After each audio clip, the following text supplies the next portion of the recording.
الحمدللہ رب العالمین والعاقبۃ للمتقین والصلاۃ والسلام علی رسولہ الکریم اما بعد۔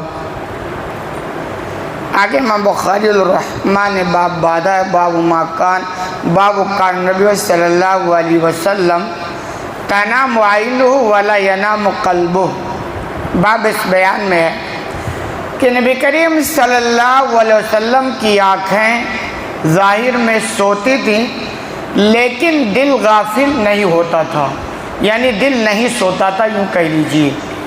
نبی کریم صلی اللہ علیہ وسلم کی بہت ساری خصوصیات تھیں اور ہر پیغمبر کی بہت ساری خصوصیات ہوا کرتی تھی، تو انہی خصوصیات میں سے خصوصیت یہ تھی کہ آپ سوتے تھے، آنکھیں بظاہر سوتی تھی لیکن آپ کا دل سوتا نہیں تھا۔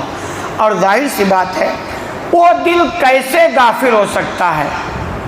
جس دل کا عالم تھا ہمیشہ امت کی اصلاح، امت کو دعوت دینے کے فکر میں رہا کرتا تھا، اور اللہ کو کہنا پڑا کہ اے نبی ایسا لگتا ہے کہ یہ امت ایمان نہیں لائے گی، اس ٹینشن میں آپ اپنے آپ کو ہلاک کر لیں گے۔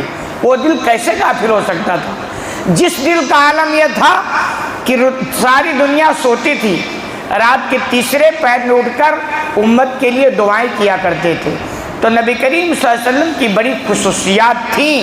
انہی خصوصیات میں سے خصوصیت یہ تھی کہ آپ سوتے تھے، بظاہر آنکھیں سوتی تھی لیکن دل جاگتا رہتا تھا۔ حدیث نمبر 3569 عن ابی سلمۃ بن عبد الرحمن انہ سأل عائشہ رضی اللہ عنہا۔ ابو سلمہ بن عبد الرحمن روایت کرتے ہیں کہ انہوں نے عائشہ رضی اللہ تعالیٰ عنہ سے سوال کیا، پوچھا۔ عائشہ آپ کی بیوی ہیں، نبی کریم صلی اللہ علیہ وسلم کی زوجہ ہیں، ان سے انہوں نے سوال کیا کیفا کانت صلاۃ رسول اللہ صلی اللہ علیہ وسلم فی رمضان، کہ نبی کریم صلی اللہ علیہ وسلم کی نماز رمضان کے مہینے میں کیسے ہوا کرتی تھی؟ نماز تو آپ ڈیلی پڑھتے تھے، ہم بھی پڑھتے ہیں، 5 ٹائم تو کمپلسری ہے ہی ہے، لیکن سوال آپ دیکھیں وہ کہہ رہے ہیں کہ عائشہ سے پوچھ رہے ہیں کہ آپ رمضان میں آپ کی نماز کیسے ہوتی تھی۔ مطلب یہ کہ رمضان میں ایک اسپیشل نماز ہے جس کو قیام اللیل بھی کہا جاتا ہے، تراویح بھی کہا جاتا ہے، صلاۃ اللیل کہا جاتا ہے، اور نبی کے زمانے میں اس نماز کو جو ٹائم تھا وہ دراصل تیسرا پہر تھا۔ وہ الگ بیان ہے کہ سہولت کے پیش نظر گنجائش ہے کہ عشاء کے بعد سے لے کر آپ رات میں کبھی بھی پڑھ سکتے ہیں۔ تو اسی نماز کے تعلق سے سوال کرتے ہیں کہ بھئی رمضان میں آپ کی نماز کیسے ہوتی تھی؟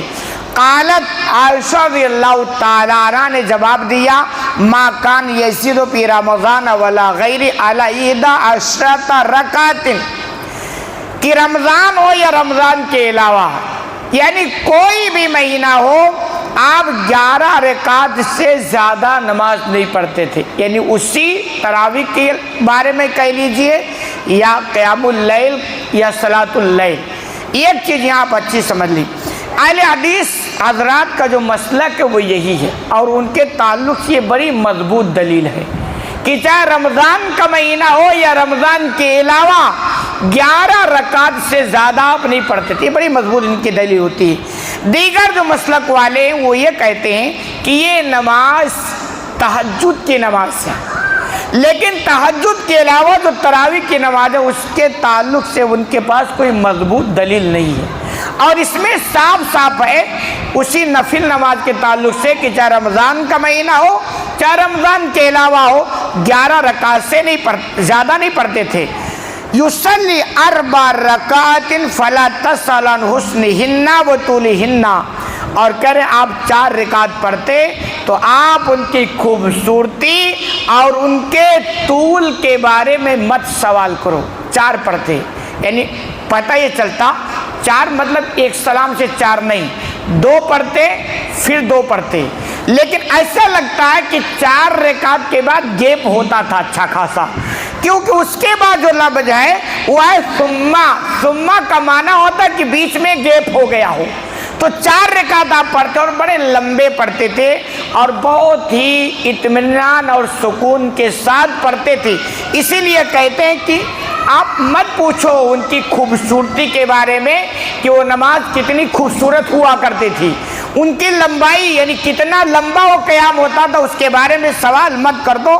اور ہے بھی کہ جو چیز لمٹ میں ہوگی اس میں پڑھنے میں اطمینان ہوگا. جب جو چیز لمٹ سے باہر ہوگی اطمینان کا خاتمہ ہو جائے گا.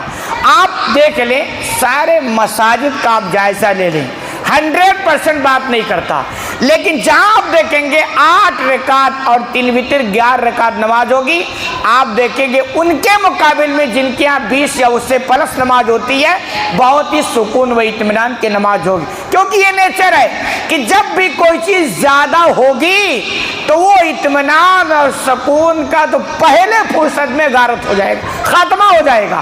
اور جو چیز اعتدال پہ ہوگی اس میں قیام میں, اس کے سجود میں اور اس کی ساری چیزوں میں اطمینان ہوگا. تو کہہ رہے 4 رکعت پڑھتے اور بہت ہی اچھے طریقے سے. ثم یصلی 4 فلا تسأل عن حسنہن وطولہن.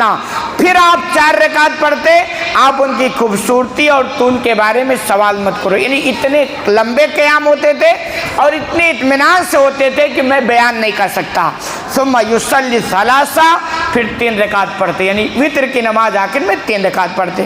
فقلت یا رسول اللہ, ایسا بیان کرتی میں نے کہا اللہ کے رسول, تنام قبل ان توتر, کیا وتر پڑھنے سے پہلے آپ سو جاتے ہیں؟ ہوتا یہ تھا کہ 4 رکعت پڑھتے پھر گیپ ہوتا, پھر یہ سب آخری رات کی بات ہے, پھر 4 رکعت پڑھتے پھر گیپ ہوتا, اور وتر پڑھنے سے پہلے تھوڑا آپ لیٹ جاتے ہیں. اس لیٹنے میں کبھی کبھی آپ کی آنکھ بھی لگ جاتی تھی.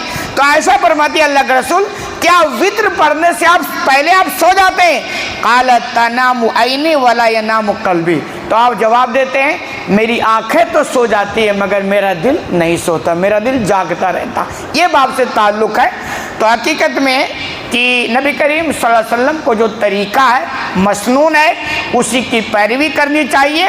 اور انبیاء کے جو خصوصیات اور انہی خصوصیت میں سے ایک یہ بھی ہے کہ ان کی آنکھیں تو سوتی ہیں مگر دل جاگتا رہتا, وہ غافل نہیں ہوتا ہے.